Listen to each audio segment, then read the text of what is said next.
Bro, there are days in this offseason when you wake up, open Twitter, check Commanders news, and say, okay, all quiet, nothing new. And then there are days when the Commanders universe grabs you by the neck first thing in the morning and does not let go until you process everything going down in Ashburn. Today, fam, is one of those second days because we have a story that has me all torn up inside with the fan heart crashing straight into the analyst brain. And that tension, bro, is exactly the kind of conversation that is perfect for this community.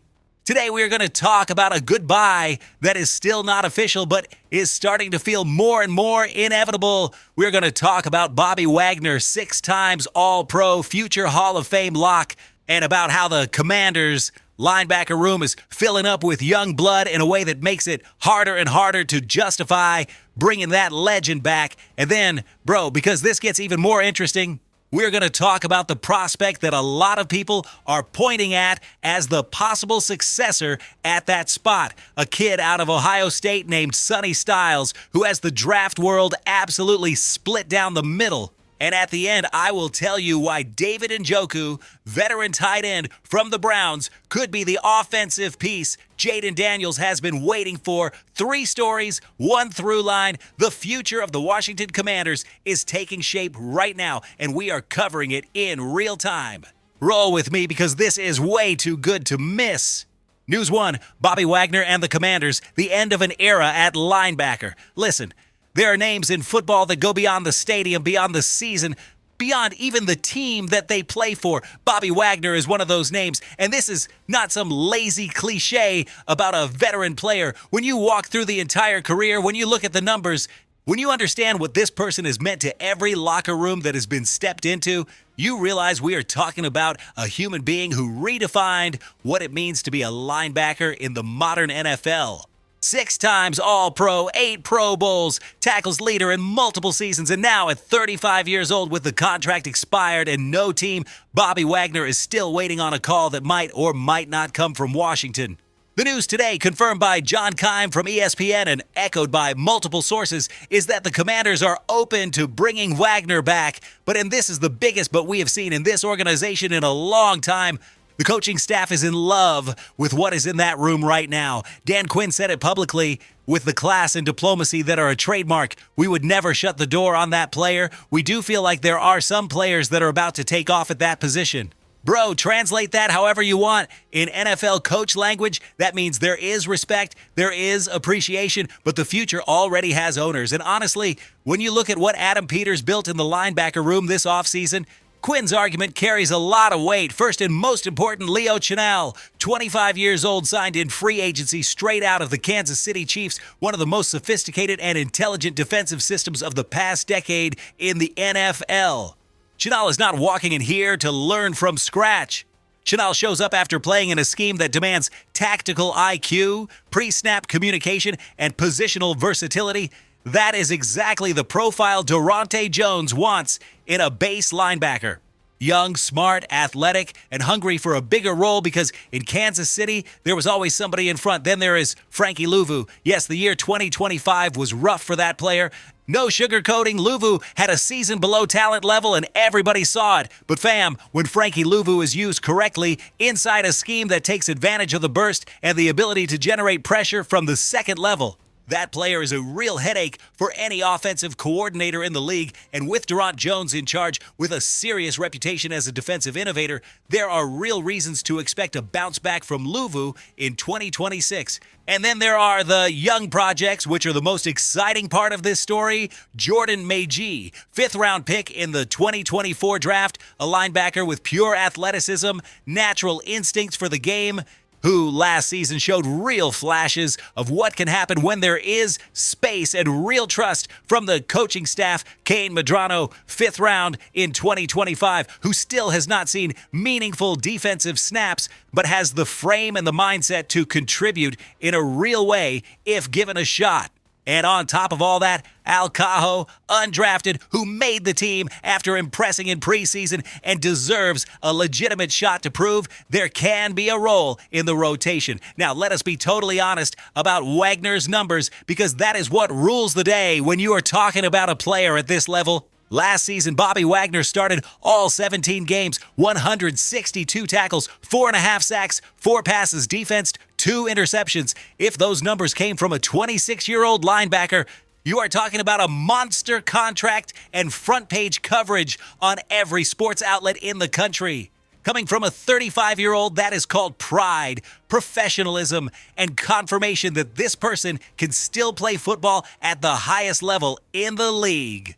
There is no argument on that point, but here is the heart of the problem, fam, and it cannot be ignored if we are going to be analytically honest. Wagner has a real, well-documented weakness in coverage. In the NFL of 2026, where offensive coordinators use tight ends and running backs like surgical scalpels to create mismatches at the second level, you need linebackers who can survive in space, who can match up against receivers on third down, who are not the weak link that any quarterback can target over and over. And that, bro, is exactly where Wagner has shown the clearest limitations in recent years.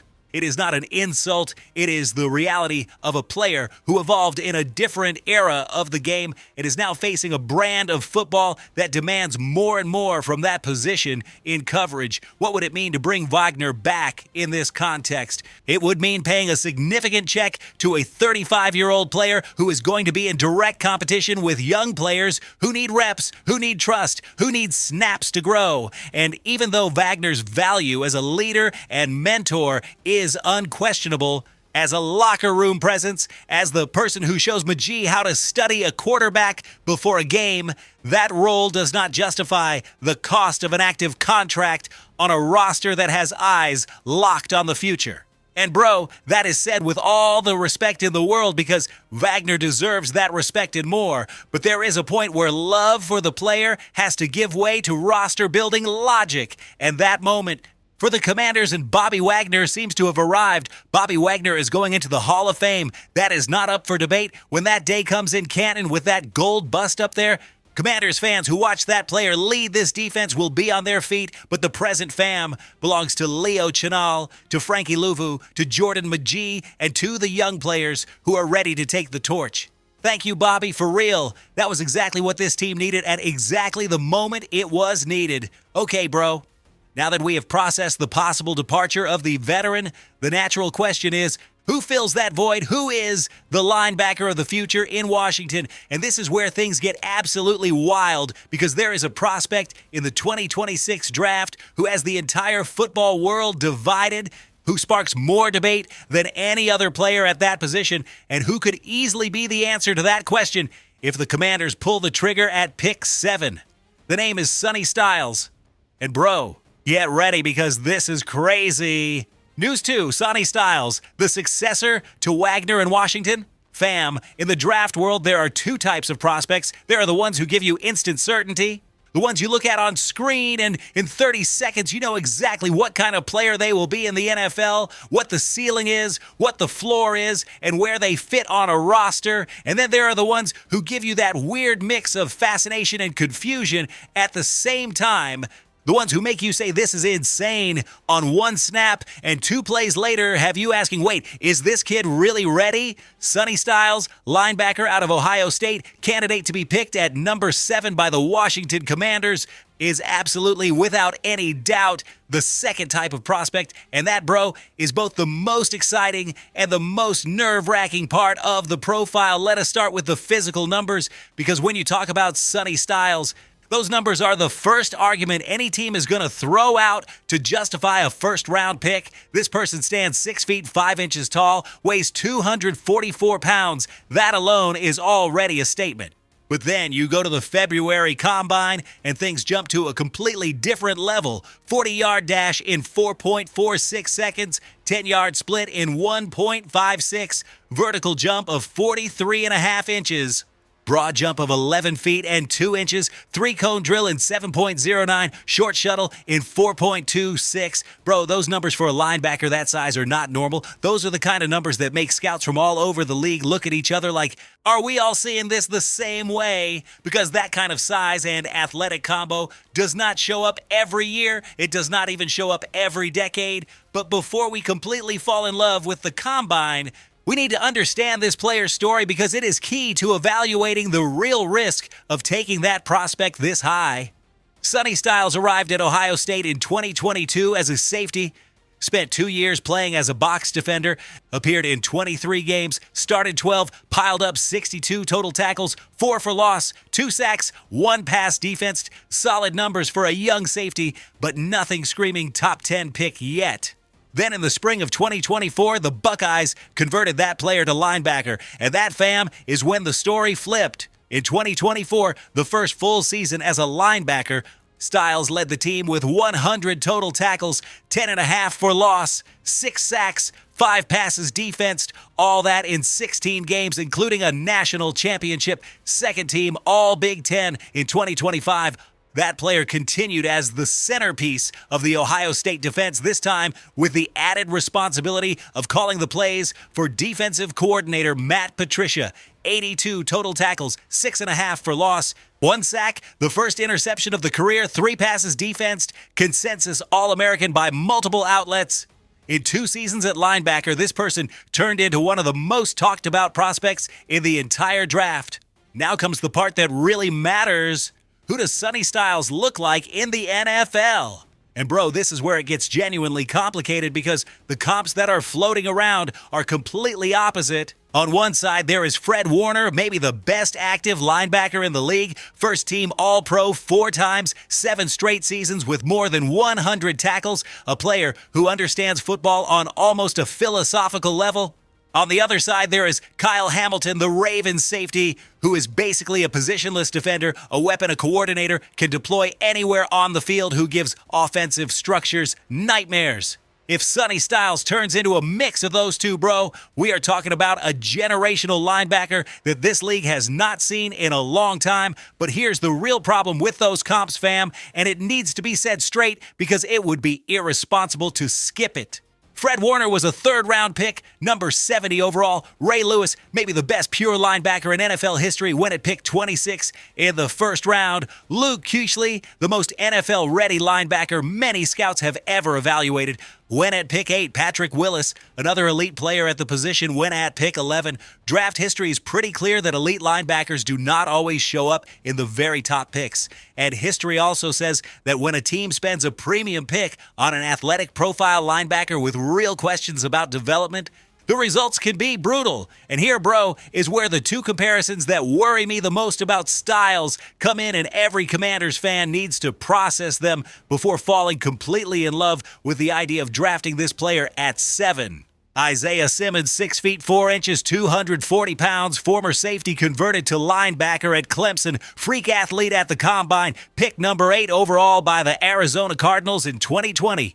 Never took off as an inside linebacker in Arizona, was traded to the Giants for a 7th-round pick. After 3 seasons, the Giants moved that player back to safety. The impact never matched the expectations. Ended up signing with the Packers in 2025, was cut before the season, and landed on the Panthers practice squad. That is a wasted potential story that hurts to read. And then there is Jamin Davis. Fam, Commanders fans know exactly how that story goes. Pick 19 in the 1st round in 2021. Pure athleticism, modern linebacker profile, never found a true role in the defense. Never became the player the Combine numbers promised. That might be the most recent and most painful reminder of how wrong things can go when a team spends a high pick on a linebacker, mostly because of athletic upside, without the tactical certainty needed to justify that investment. So what do you do with Sonny Styles at pick 7? Bro, this is exactly what makes the situation so fascinating, because there is no obvious answer, and that makes the conversation genuinely interesting. There are real arguments on both sides. The case for Styles is more advanced as a linebacker than Simmons and Davis were when they entered the league, the 2 seasons at Ohio State under real pressure. Calling plays, leading a defense that won a national title, show a level of positional maturity those negative comps did not have. The athletic testing plus the size is literally unique in this class. And Durante Jones, as an innovative defensive coordinator, is exactly the type of coach who can squeeze every drop out of a profile like Styles. The case against linebacker is not a premium position in today's NFL, Spending pick 7 on a linebacker who still has real questions about coverage, about tackling technique when the pad level gets too high, about consistency as a blitzer through the C-gaps is a risk that very few teams are willing to take with that level of certainty. The missed tackle rate of 18% in 2024, even though it improved to 0 in 2025, points to technical inconsistency that the NFL punishes hard. Personally, fam, and this is the opinion of an analytical fan who has watched every clip available on this kid, Sonny Styles has the highest ceiling of any linebacker in this draft by a wide margin, but the floor is low enough that pick 7 might be a risk the Commanders need to weigh very carefully. If Adam Peters is convinced that what is on tape is basically Fred Warner with Kyle Hamilton's athletic traits, then go ahead and send that card in without thinking twice. But if there is any doubt that the reality looks more like Isaiah Simmons in a Jamin Davis context, fam, then the front office has to be brave enough to wait or go a different direction. One thing is clear, in a world where Bobby Wagner is gone and the linebacker room needs an anchor for the future, Sonny Styles is exactly the type of player who can fill that void in a way no free agent veteran can. The question is not about fit. The question is whether the risk level at that pick justifies the bet. And that, bro, is exactly what Adam Peters has to answer next month. Hey, fam, take a breath for a couple seconds because that was a lot to digest. But before we wrap today's show, there is a third story that needs to be told.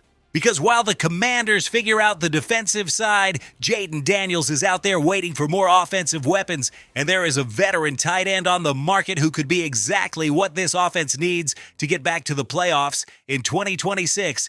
News 3, David Njoku. The red zone weapon Jaden Daniels needs. Bro, here comes full honesty from the first second of this segment. When the name David Njoku started floating around as a possible Commanders target, the fan brain went straight into hype mode. Because Njoku, when healthy, when locked in, when paired with a quarterback who can make the right reads and find that player at the right time, is a piece who changes the offensive dynamic of any team. And the Commanders right now, fam, are exactly the kind of team that can benefit from that type of shift. First, the context, because it matters. The 2025 Commanders season did not go the way anybody expected after that incredible run the year before to the NFC Championship.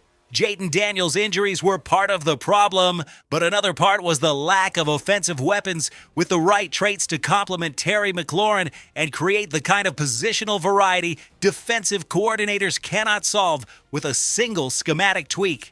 Deebo Samuel came in with big expectations and did not deliver. That chapter is closed. And tight end fam has historically been a weak spot in Washington, something rival coordinators have exploited over and over.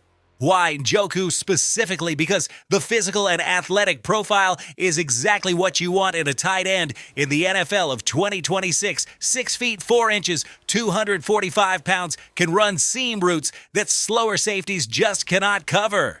Can line up outside like a wideout and create structural confusion for defenses when coordinators have to decide what type of defender to roll onto that matchup. Can go in motion before the snap to reveal coverages and give Daniels information before the ball is even snapped.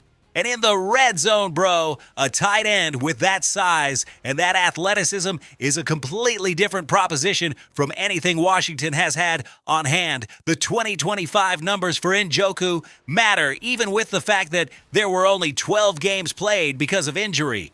33 catches, 293 yards, 4 touchdowns. That marks the 5th straight season with at least 4 touchdowns. That kind of consistent touchdown production is the clearest sign that this player understands how to win in scoring territory, how to use the frame, how to leverage size against smaller defenders in the biggest moments of the game for a team that needs more red zone options. That is not a minor detail. That is exactly the profile you go hunt. The elephant in the room is durability. That cannot be ignored, and it would be irresponsible to act like it does not exist. Njoku has a medical history that has limited availability in multiple seasons, and that is the main reason this player is even still on the market this late in the offseason. Teams all over the league know what the tape looks like when health cooperates. Talent has never been the question. The question is always, how many games can you realistically count on in a full season?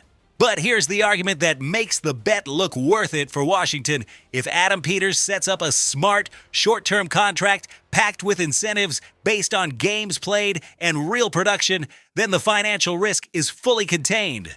The front office is not putting the cap in danger in a way that threatens the long-term build. No picks are being spent. This is a calculated swing on a proven talent player who could be outstanding in the right context. And the Commanders' context, fam, is genuinely attractive for a player like Njoku. Jaden Daniels is a quarterback with processing speed and an ability to elevate receivers that very few young players in this league have. That was on display in 2024 with names nobody expected to be featured. Daniels finds the targets, builds timing, and trusts the reads in a way that is already impressive at this stage. Plugging in a tight end like Njoku is not just adding another piece, it is reshaping the entire architecture of the offense in a way NFC defensive coordinators will have to prepare for differently every single week.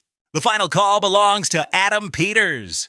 And if there is one thing we have learned about this GM in the time in Washington, it is that there are no impulsive moves, that every decision has a clear logic, that the process matters just as much as the result. If Njoku enters the picture, it will be because the medical staff has strong evidence that the player is in good physical shape and because the contract number makes sense against the cap. If not, Peters will find another answer, but the possibility is out there, bro. And the fact that it is even in the discussion is already giving off serious energy. Fam, at the end of the day, what you are seeing from the Washington Commanders in this 2026 offseason is exactly the kind of organizational movement that separates teams that are just competitive from teams that become dominant.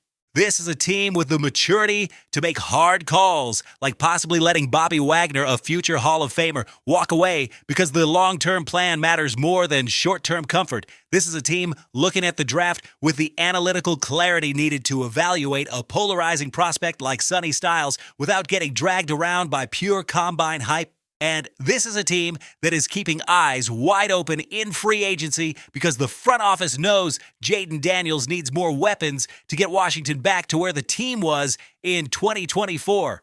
Bobby Wagner is going into the Hall with the legacy intact. The time in Washington was exactly what this team needed when it was needed. Sonny Styles, if the Commanders decide to roll the dice at pick 7, has the ceiling to be the linebacker of the next decade in this city. And David Njoku, if Peters makes that call and the numbers line up, could be the weapon that completely transforms the offense around a quarterback who is already ready for the next level. Bro, hit the comments right now. Do you let Bobby Wagner walk completely or bring that player back in a reduced role? Do you fire off pick 7 on Sonny Styles, knowing the risk, or would you rather pivot somewhere else? And do you sign David Njoku with everything that comes with that injury history? Every opinion needs to be read. Fam, if this video fired you up as much as it did here, smash like right now, because that helps more than you think. Hit subscribe if you still have not, and see you in the next video because the level is not dropping. HTTR, always. Let us go, Commanders.